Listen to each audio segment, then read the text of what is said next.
Estamos aquí con el apologista Neonorville Montenegro Morales. Nos va a hablar hoy día acerca del Jesús histórico y todas las controversias que hay sobre su existencia. Saludos, Norville. Buenas, ¿cómo están? Quisiéramos preguntarte, ¿qué opinas de aquellos ateos que niegan la historicidad de Jesús? Bueno, como opinión personal, yo diría que es una cuestión, en verdad no tanto científica, sino es un prejuicio ideológico. La comunidad científica histórica a nivel general ha establecido que Jesús existió como personaje histórico, desvinculándolo del tema de la fe, que es un enfoque teológico el cual es distinto al tema de la historia. Por eso yo creo que mayormente el tema, a pesar de que presentan algunos más que otros argumentos, no es un tema que necesariamente sea objetivo, sino es un tema que yo creo que parte de prejuicios ideológicos. Se dice que no existen fuentes fuera de la Biblia que afirmen su existencia real. ¿Es cierto esto? Bueno, en verdad hay fuentes tanto en el judaísmo como en el paganismo, pero muchos de ellos en verdad sí saben que existen las fuentes, lo que pasa es que simplemente las niegan, ¿no? Si vamos a hablar que el testimonio flaviano es interpolado, que las referencias en Tácito son interpoladas, que cualquier referencia que tenga que ver con Jesús histórico es interpolado, pues simplemente lo que estamos haciendo es barrer las evidencias para de esa manera tratar de presuponer algo, ¿no? Sin embargo, la crítica textual en todos estos casos, sea del testimonio flaviano, de Flavio Josefo, en las antigüedades judías, como de los mismos anales de Tácito, también demuestran lo contrario, que buen porcentaje de estas, y sobre todo en el caso de los anales, son textos verídicos. Y dentro de los criterios que se utiliza para el estudio de un personaje, la misma Biblia tampoco está descartada. Los manuscritos del Mar Muerto y los evangelios apócrifos nos sirven también para reconstruir al Jesús histórico. Indirectamente, porque los manuscritos más muertos lo que nos ayudan es entender el contexto histórico en el cual se desenvolvía Jesús. Probablemente Juan Bautista habría sido esenio, por lo cual hay algún tipo de vínculo. Y si no es esenio, por lo menos de alguno de los grupos críticos que habían hacia el judaísmo en esa época, porque había muchos grupos pululando en la época, pero el de los esenios era de los minoritarios el mayor. Y ahí se habla sobre un príncipe de paz, se habla sobre regla de justicia, se habla sobre apocalíptica, se habla sobre pureza. Entonces nos ayuda a entender el contexto teológico y espiritual de la época.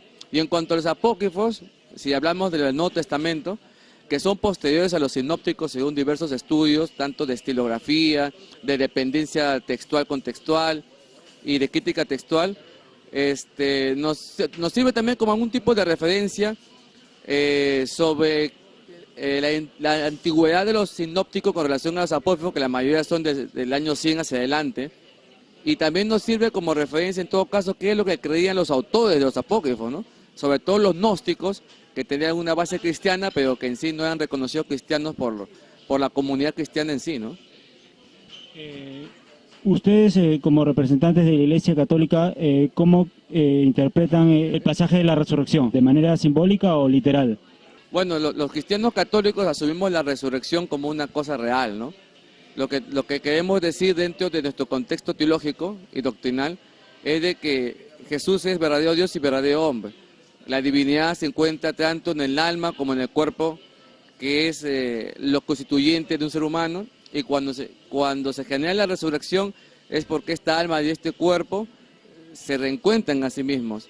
Yo sé que hay personas que hablan sobre una resurrección simbólica, pero están malinterpretando y descontextualizando a San Pablo, porque mucho tiene que ver con cuestiones de interpretación de Pablo de Tarso.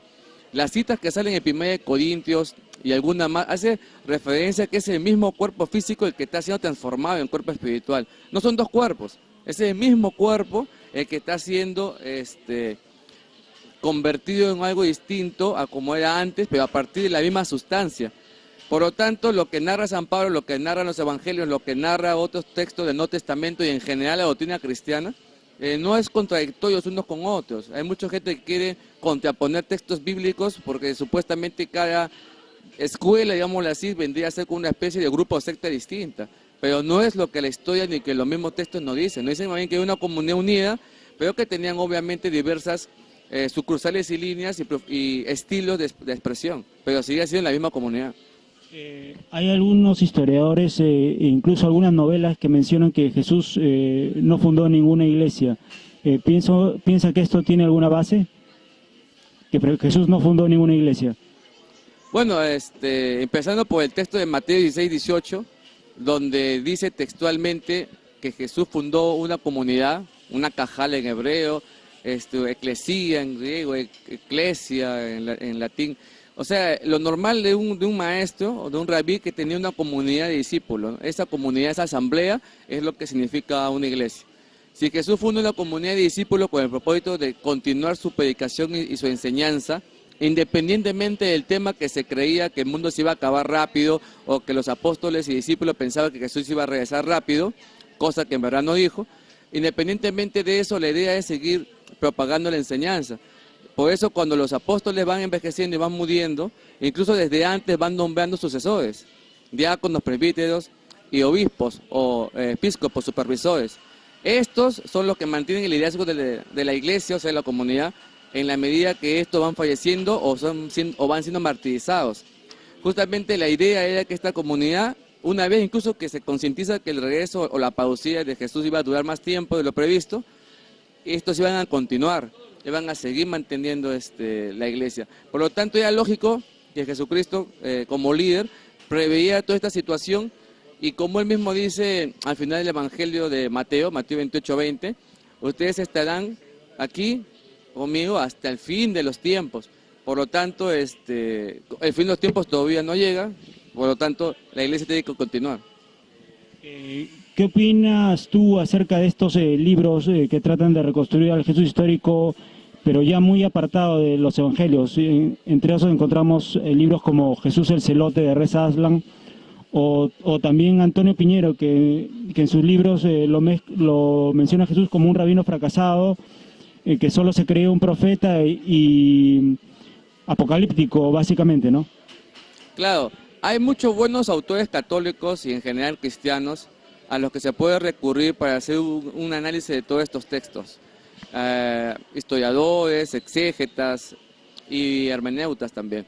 Pero si para una respuesta rápida, todos estos autores parten del núcleo de un Jesús histórico y en esa medida, usando las técnicas de la historiografía y técnicas que tienen que ver también con el análisis histórico de textos, crítica interna, crítica externa, pruebas bibliográficas y variables de documentación que en Nuevo Testamento tienen de sobra, se establece un Jesús histórico, se establece puntos esenciales que tanto Piñero como Herman y otros especialistas más, independientemente de su posición ideológica, también lo mantienen. Porque el enfoque, como dije, de la historia está circunscrito a cuestiones naturales. El enfoque de la teología no. Son dos enfoques distintos para referirnos al mismo sujeto. Pero una vez que ya está establecido el sujeto, sobre ellos tenemos que hacer también un enfoque, porque siempre hay una interpretación de cada hecho. Obviamente que estas personas tienen una línea entre agnóstica, liberal o racionalista, y cada uno va a hacer una interpretación de acuerdo a la línea que está llevando, o puede concluirlo según la línea que está llevando.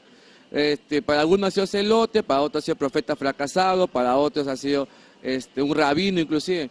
O sea, todas estas variables, desde su punto de partida tienen muchas limitaciones, porque no están considerando el conjunto completo de los testimonios que los mismos cristianos han hablado sobre él, sino que normalmente lo que hace es considerar algunos puntos de forma aislada y los descontextualiza en el conjunto. Si hacemos una evaluación en conjunto, que eso habría que tomar su tiempo, nos damos cuenta que Jesús se presenta a sí mismo como rey, como profeta, como sacerdote, porque es lo que esperaban los judíos por separado del Mesías. Y aparte de eso, Jesucristo siempre proclamó el amor y la bondad y pidió más bien el no uso de armas, con lo cual se desliga totalmente de la línea celote, que sí algunos de sus apóstoles y discípulos eran celotes, pero fueron cambiando su postura a la medida que fueron encontrando que ese Mesías político que estaban esperando, de verdad no era eso, sino que había un trasfondo espiritual, incluso divino, mucho mayor. Lo mismo pasaron con los fariseos, con los saduceos y otras líneas que teniendo su propia postura, al conocer el mensaje de Jesús, estas fueron variando, acomodándose a la enseñanza que vendría a ser su maestro. ¿Qué opina de aquellos que hablan mal acerca de Pablo de Tarso? Incluso algunos mencionan que fue él el que inventó el personaje de Jesús, ¿no? Bueno, es interesante porque también hay gente que dice que Pablo de Tarso no ha existido.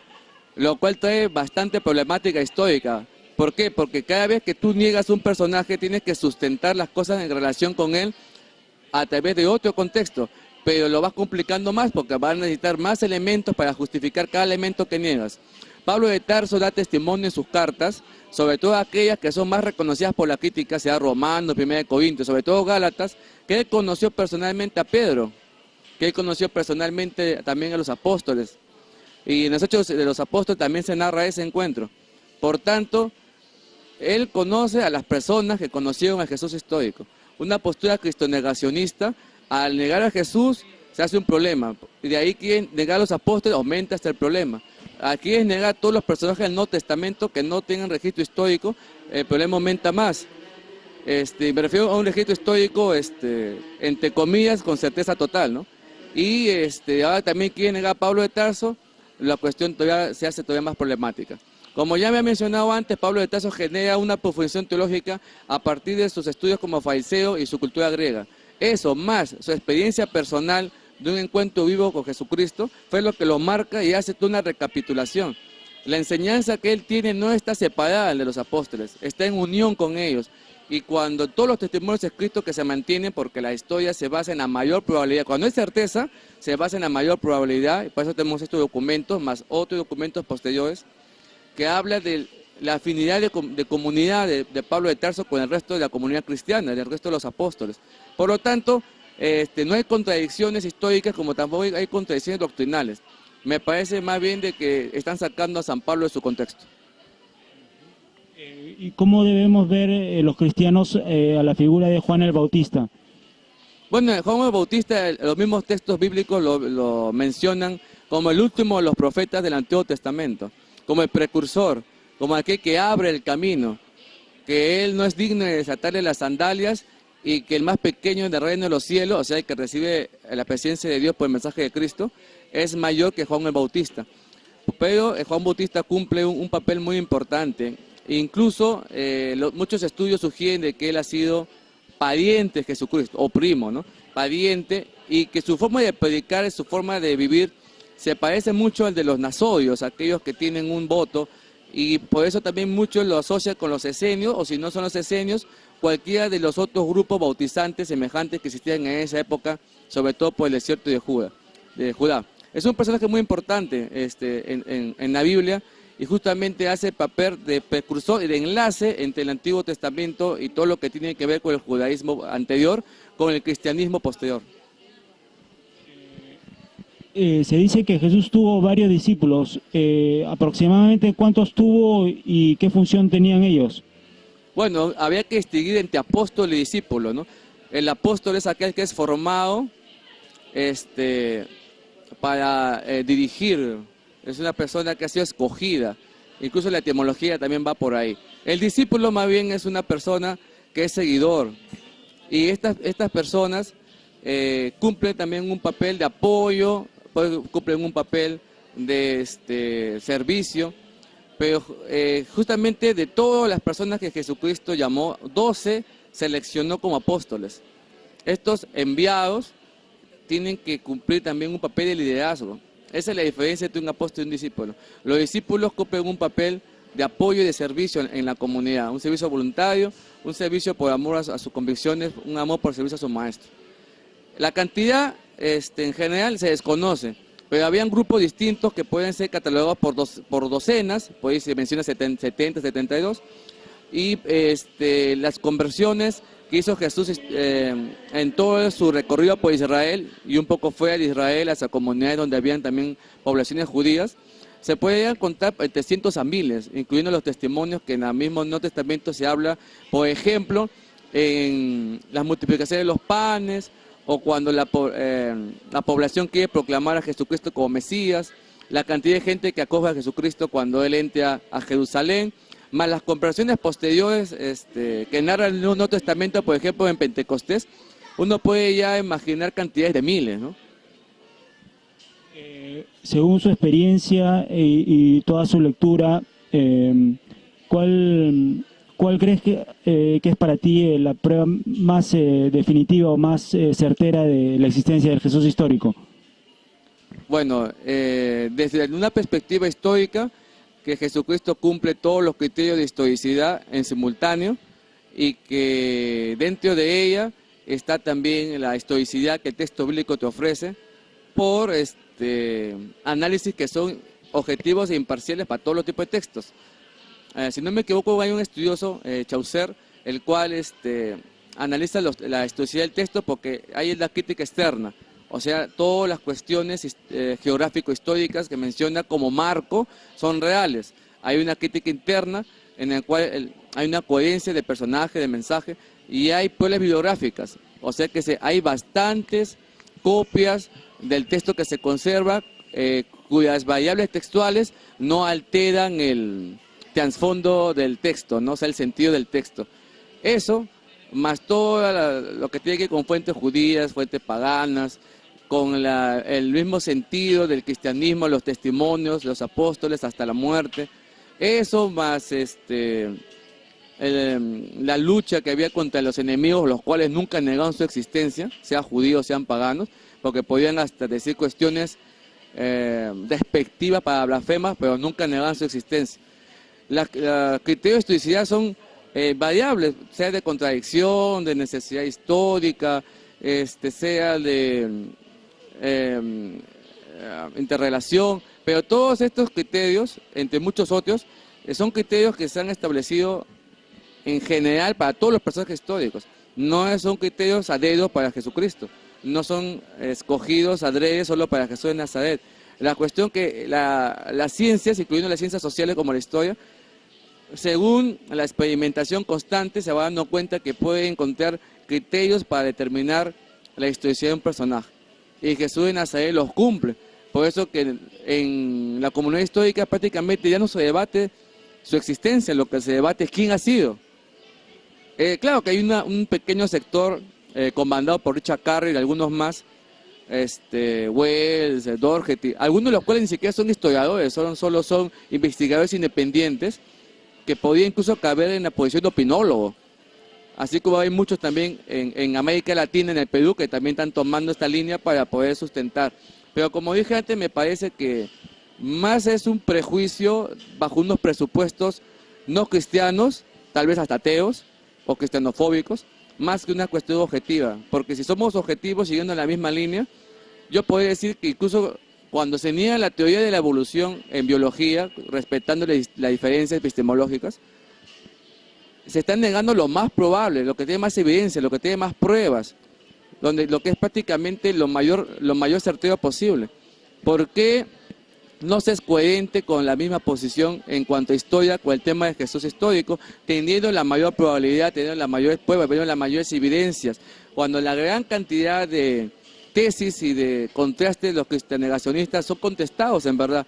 Yo creo que ahí se está cometiendo una falacia táctica, o sea que aplico para cierto tema unos postulados lógicos, coherentes, de criterios, de probabilidad, pero para un caso que no me conviene por mi postura ideológica, agarro y hago todo lo contrario.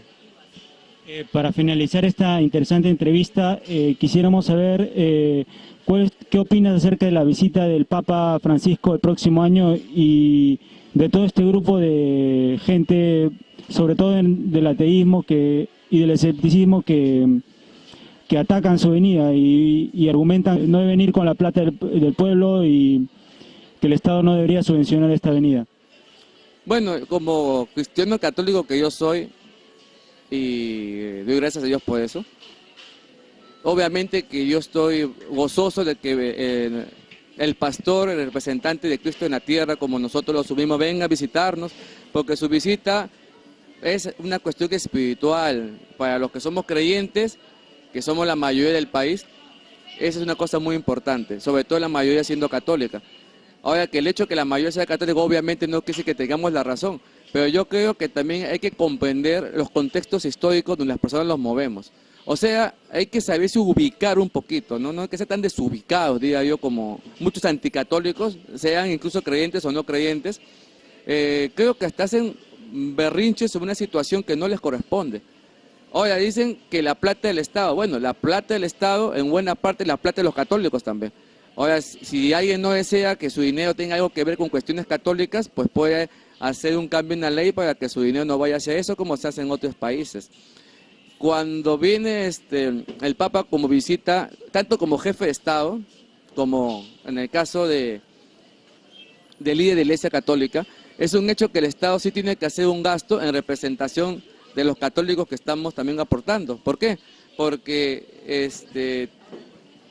la cosa va en relación con el personaje y va en relación también con el contexto del país. En el Perú, cerca del 80% aproximadamente son católicos. Entonces, esa es la situación normal.